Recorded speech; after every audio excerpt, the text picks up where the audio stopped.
welcome. This is the Echols Unlimited podcast. I think this is my third podcast that I've recorded. And today I just want to do a quick recap of Game 2 of the 2019 NBA Finals, as well as Game 3 of the 2019 NBA Finals. And then I want to get into my prediction for tonight's Game 4. It's a crucial game in the series, so looking forward to that. So to start off with Game 2, that was played on Sunday, June 2nd. The Warriors battled Toronto, the second finals game ever in Canada. The Warriors came out victorious 109 to 104, and it was a great game. Toronto came out in the first half and they played really well. They executed. I believe they were up about 10 points at halftime. And a few things that I noticed was that Clay kept them in the game in the first half, the Warriors. Toronto would have put them away by about 20 points if Clay didn't play so well in the first half. He knocked down, I think he scored their first 11 or 12 points, actually. So Clay came out and he played a great game in the first half. And so DeMarcus Cousins also played well. It's his first year in Golden State after spending some time with the Kings and spending some time as an all-star with the Pelicans. And then at the end of last season, the Pelicans did not give him an offer, so he went into free agency. He got a few offers, and I believe he chose Golden State because they gave him the best situation. And by that I mean they gave him the best opportunity to continue to rehab because he had a torn Achilles, and they gave him the ability to have that time off where he wasn't pressured to come back, because whether he played or not, Golden State was still going to be a top 3 team in the NBA no matter what.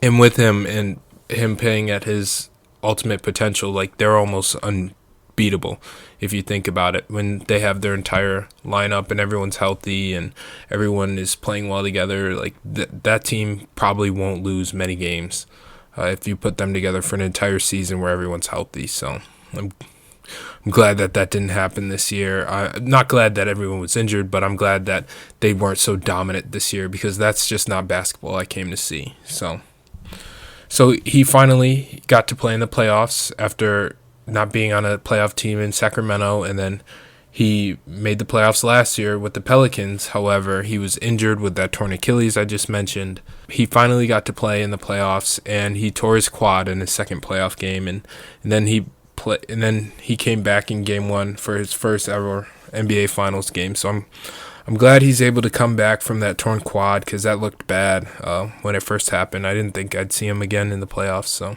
I was glad to see DeMarcus Cousins back out there, and he contributed very well to Golden State. Coming off of a torn quad, you don't know what to expect out of him, because that's a lower body injury, and normally for a big guy like that, it's kind of hard to get your conditioning right and to get your body right and to play well. Luckily, he's not an explosive guy in the first place, so he didn't really lose much in terms of his step. He just sort of stayed the same, and he contributed. He gave a good effort. He played 28 minutes, which is a high for him, I believe, in the playoffs, and he was able to score 11 points, grab 10 rebounds, and dish out 6 assists. So he definitely played a great game. I'm very happy for him. I'm glad he did. So talking about the game with, Golden State coming into halftime, losing by 10, I believe, they came back and they roared back in the beginning of the second half. The return of the third quarter Warriors, which is the Warriors team that just took over games in the third quarter last season and the season before. And you saw the return of that, even without Kevin Durant, which is very interesting. I was glad to see them playing to their ultimate potential. Even though I don't want them to win, I like to see good basketball being played, and they played great defense. Toronto couldn't buy a shot in the second half, and they were just getting out in transition, getting easy buckets. Other guys were contributing, but basically what it came down to was Steph, Draymond, and Clay, the 3 stars on the team that are still at full health, were able to contribute at least 17 points each.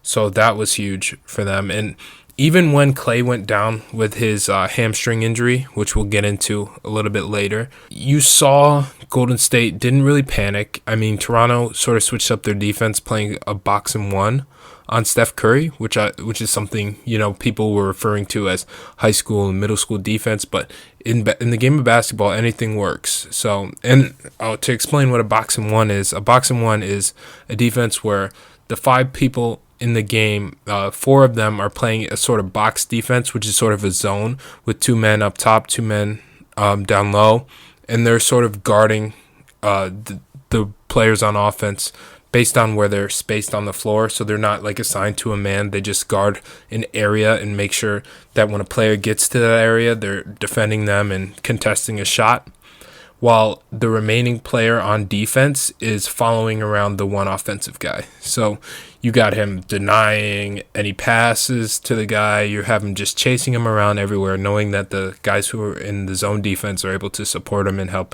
defense. That's a tactic used normally when you have a really good player in middle school or high school, when you have like a guy who's probably a Division I prospect and you just want to play against, you just want to neutralize his abilities because there are other guys on the court who you want to test and see if they're able to contribute into the winning effort. So that was very interesting because Golden State actually didn't score for a while, and Toronto was able to get back in the game after Golden State went on that run, and they put the game within 2. They had a chance to make a play on defense with time running down. They had the last shot, so if they had kept Golden State to a stop, they probably would have gotten the ball back and had a chance to score. But they didn't defend as well as they wanted. They didn't steal the ball, and the ball ended up in the hands of Andre Iguodala, who knocked down a wide open 3 to put the game within 5 and inevitably just end the game. That was game 2. So for game 3, I just want to talk about how Klay Thompson, that injury that he sustained in game 2, kept him out for game 3, which is, terrible for him. I feel bad. You want to see a guy who works so hard and plays so hard on both ends of the floor be able to play in such a crucial game in the NBA Finals, but it's sad to see that he didn't play. But I was excited to watch Golden State to see how they executed it without him, because he was key to their success in game 2. And Golden State never really got into this game, They played, their role players played all right. Steph Curry had an amazing game. He scored 47 points. We'll get into that in a little bit. But I just want to talk about how that game was less of like a talent. Like if you stacked up the talent on both teams, you'd say it was pretty equal, with Golden State still having a healthy Draymond, a healthy Steph Curry, and DeMarcus Cousins, who wasn't exactly healthy, but he's on the floor. He's able to contribute. And then Golden State has good role players. They have good role players like Sean Livingston. I like Alfonso McKinney. I like Quinn Cook a lot. He's able to score off the dribble very easily. And I feel like Golden State wasn't exactly depleted. Like I feel like it was more of a mindset that they had, that, we're missing guys. We don't really know what to do. I think they had the talent to win that game on Wednesday. So, it's tough to tell. It was still a pretty good game. Toronto had fantastic contributions from all their role players, and everyone in their starting lineup scored over 17 points, which is ridiculous. You get everyone in the starting lineup scoring almost 20 points. That's 100 points right there, just from your starting lineup. And so that's huge, because Kawhi Leonard had 30 points. It was a subtle 30 points. He didn't really do too much. He's been scoring a lot from the line this series, a lot of free throws from him. He hasn't really been forcing the issue offensively, which is good. He took 17 shots and scored 30 points. That's very efficient. While Steph, on the other hand, had 47 points, only taking, I want to say, let me check my notes, 31 shots. So that's extremely efficient. That means he got to the free throw line a few times. That means he shot a good percentage from 3. It means he shot a good percentage from 2. And, you love to see guys who are able to score so well and so efficiently. That's what separates the talented superstars from like a star player, because a star player can go out, jack up 20 shots and score 25 points, while a superstar player can jack up 20 shots and he's scoring almost 30, 40 points, So if as long as they're taking less shots than the points that they're scoring, that it's been an efficient game from that player. Now I want to talk about Danny Green. Okay, Danny Green set the NBA record for threes in a final series back in 2013, I think it was, when the Spurs played the Heat the first time. And he has been struggling the past couple of rounds, and I was glad to see him come in, knock down 6 threes. He shot 6 for 10 from 3 in Toronto's winning effort, and I thought he was hitting big shots. Kyle Lowry hit some big shots. I think he had 23 points. He had 5 threes, I want to say. And Kyle Lowry does not get enough credit. People clown him because he doesn't look like an NBA player. He's only about 6'1" on a good day. He's not the most defined and ripped athlete. He's not the most explosive. He's not the quickest, but he's very, very nifty and crafty with the way he handles the ball, the way he defends, and the way he scores. He's able to do all three. And that's all you can ask from a point guard, is just handle the ball, run the offense, defend, and score. And he does a great job of that. He fills his role.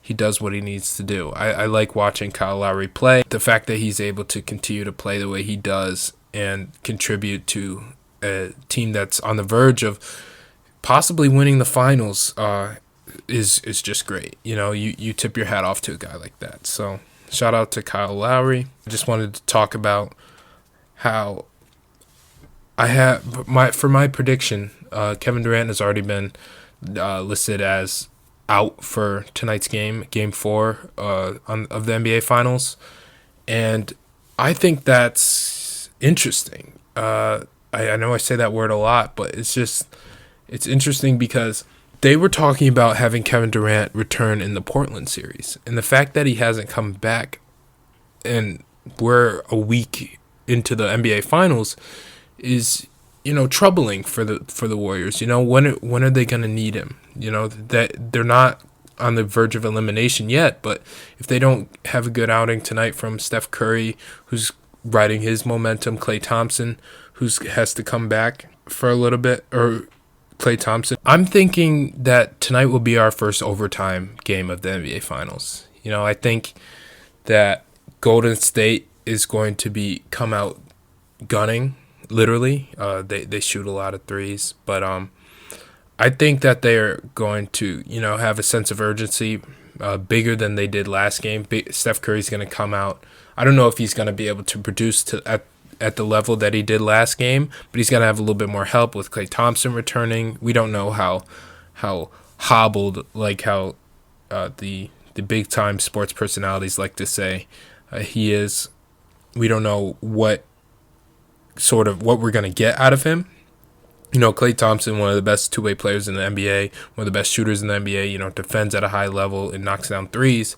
But we don't know how well he's going to be able to do that on just a few days rest after injuring his hamstring. That's a tough injury to come back from, especially in the NBA. So we'll see how he comes back from that. But I just think Toronto's going to ride their momentum from their Game 3 win, and I think Toronto is just a well-prepared team. They're healthier than the Warriors, and I don't see this game not being a close one. I don't think either team is going to, take advantage and play extremely well.